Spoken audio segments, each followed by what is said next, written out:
Na-experience mo na bang mag-business at talagang nalugi? Ano kaya ang pinakamalaking pagkakamali pag nag-uumpisa ng negosyo? Kung gusto nyo malaman, tapusin nyo tong video na ito. Videos that will make you wealthy and debt-free.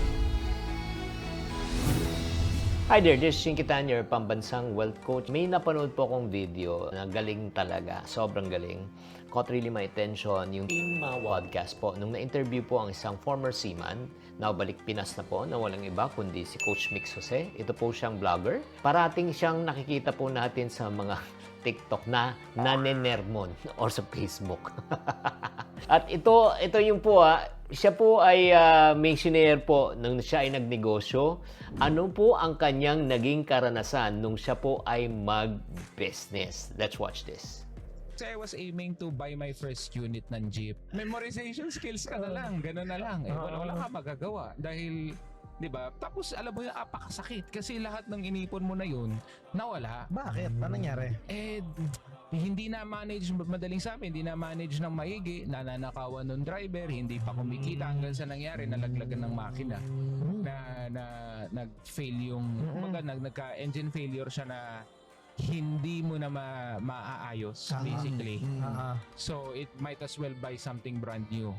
So parang talagang as in catastrophic loss yun. That was the first business that taught me a lesson. Okay. Na ang pinaka-lesson doon is kung idadaan mo lang sa confidence and you are not, alam mo yun, you are not prepared, hindi ka mag-aaral, Correct. hindi mo naiintindihan, tapos yung lesson na bakit mo isusugal lahat sa unang taya mo? Diba? Pwede ka naman magsimula ng maliit. Okay. Grabe naman talaga, oh. Maganda naman ang hangarin niya na magkaroon po siya ng tinatawag na income habang siya po ay nagbabarko. Yun, bumili siya ng jeep. Pero yun nga, hindi alam, napabayaan, tapos yun nga, nasiraan. In other words, naubos. Ito po ang nangyari po, ang matindi po niya na hindi pa nakwento, pero backstory lang po siya. Ang pera po niya ay hindi sapat. 400,000 po in jeep, 250,000 na bayad niya. So may 150,000 na inutang niya. So in other words, yun nga masakit, no? Nawala na yung 250 na pera niya, nawala pa yung 150,000 na inutang niya. Total losses niya 400,000. Kaya nga kung kapupulutan lang po natin ng isang aral, isang leksyon, ladies and gentlemen, is this: wag na wag mong uutangin ang puhunan kung mag-uumpisa ka ng negosyo. Bakit po? Ito yung mga dahilan. Number one, dagdag pasanin yan eh. Diba? Ang pag-uutang ng puhunan ay nagdudulog na parang dagdag obligasyon sa negosyo. Imagine mo na walang kasiguraduhan naman nakikita ang ininvest mo na pera. Ito pang masakit. Nawala na. Nawala na yung principal mo plus nagbabayad ka pa ng utang. So, dagdag stress yan. That's number one. Number two, syempre, pagka may utang ka, may interest. Minsan malaki pang interest. Lalo na kung nangutang kayo sa mga 5-6. Pag sa 5-6 yan, 20% po, ay matindi po yan. Sa 1,000, 200 na binabayad mo kada buwan. Divided by mo ng di ba yung 2,000, more or less, nasa 70 pesos, 68 pesos per day ang binabayaran mo. Kaya minsan, di natin napapansin na malaki po ang binabayad po. Kasi per day, 68 lang naman eh. Pero minultiply mo ang 70 pesos na lang times 361, that's around 20 plus thousand. Imagine mo. Grabe ang tindi niya, no? So, kaya na nangutang ka lang ng magkano? Ang inutang mo, 10,000, ha? 10,000. Pero ang babayaran mo interest per year, nasa 20 plus thousand. Pangatlo, napakataas po ng risk. Ano pong risk po nito? Siyempre, pag bago ka lang magnenegosyo, mataas ba ang chance mo na mag-succeed ang negosyo o mas mababa ang chance? Pakitype lang sa comment section. Mataas ba ang chance na mag-succeed or mababa ang chance? Mababa ang chance. Pag mababa ang chance na mag-succeed, ibig sabihin mataas ang risk.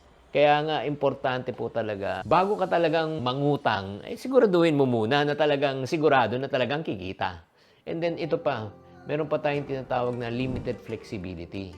Limited flexibility, ang ibig sabihin po na magdudulot ng limitasyon niya na kakayahan mo sa pagnenegosyo at syempre, hindi ka na makagalaw pag may utang ka. Ika nga, yung negosyo mo, kung nahihirapan na, mangungutang ka ulit. So in other words, ito lang po pag mag-uumpisa kayong magnegosyo, mas maganda ang perang uumpisahan mo ay ang perang pinag-ipunan mo. Bakit po? Just in case na malugi, hindi ko naman sinasabing malugi, just in case, Ang nawala lang yung principal, pero wala kang obligasyon, wala kang pasanin, wala kang stress, wala kang utang. Does it make sense? If it makes sense, type make sense. Chinky naman. Paano naman yung mga ibang tao na sinasabi, pag nagnenegosyo ka, umutang ka. Wala namang negosyante na walang utang. Totoo yun. Oo. Totoo yun. Ito lang po ang dalawa sigurong dahilan. Kung pahihintulutan ka ng mga eksperto na mangutang, number one, kung meron ka ng tinatawag na expansion. Ang ibig sabihin po niyan, palalakihin mo na, palalawigin mo na ang negosyo mo dahil meron ka ng tiwala, meron ka ng proof of concept, meron ka ng magandang idea, meron ka ng customer, meron ka ng order. Ang problema mo lang, kulang ka lang sa puhunan. Alam mo, kasi pang inutang mo yan, may kakayahan ka na mabawi mo ang perang inutang mo. Like for example, nangutang ka ng 5%. Kumita ka ng 20%, pwede mong bayaran ng 5%, nagnento ka pa ng 15%. Does it make sense? Yan ang tinatawag po nating expansion or magandang utang. So that's number one na pahintulot po na pasukan mo yung utang kung expansion na. Pangalawa po, kung nyo talagang pumasok sa utang, which wag naman sana, kung nagkaroon na talaga ng emergency. Like for example, ano pong mga emergency cases? Tulad na nangyari nung March 2020 nung nag-pandemic, sino pong magsusukat akalain na magkakaroon ng lockdown na hindi lang 3 buwan, aabot pa ng taon, di ba? 3 buwan nag-lockdown pero taon ang binilang para makarecover. Kung alam mo naman talagang makakarecover ka, di ba? Pwede kang talagang mangutang para mapanatili mo ang operasyon sa pagnenegosyo. So, pero lang, kailangan lang po natin maging wise din. Mapanuri, maglagay din po ng limit. Maglagay rin po ng deadline just in case. Kung hindi na kinayanin, di ba, o kinayanan, kailangan itigil na. Bakit? Kung hindi, lalo kang lulubog sa utang. Tatandaan, ang goal ng negosyo ay maging profitable. Yes, alam ko kung bakit kayo nangungutang minsan para huwag mawalan ng trabaho ang iyong mga tao. Pero ito yung katotohanan. Paano mo tutulungan ang ibang tao kung hindi mo kayang tulungan ang iyong sarili? Paano mo bubuhayin ang iyong negosyo, di ba? O ibang tao kung hindi mo kayang buhayin ang iyong negosyo na ika nga magbibigay ng pera at trabaho sa ibang tao. Kaya nga sa kabuuan, ang pangungutang po ng puhunan at pagsimula ng negosyo ay dapat maging maingat at isinisagawa sa tamang pamamaraan. Mahalaga na suriin po muna natin na mabuti ang mga benepisyo at ang mga risk bago magdesisyon, bago mangutang para ipuhunan.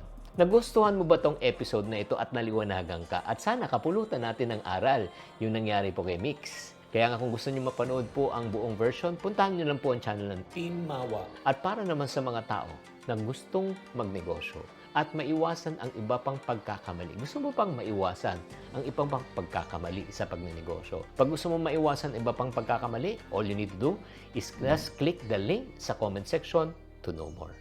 Maraming salamat sa pagtangkilik at syempre, maraming salamat po sa pagsubaybay sa channel na ito.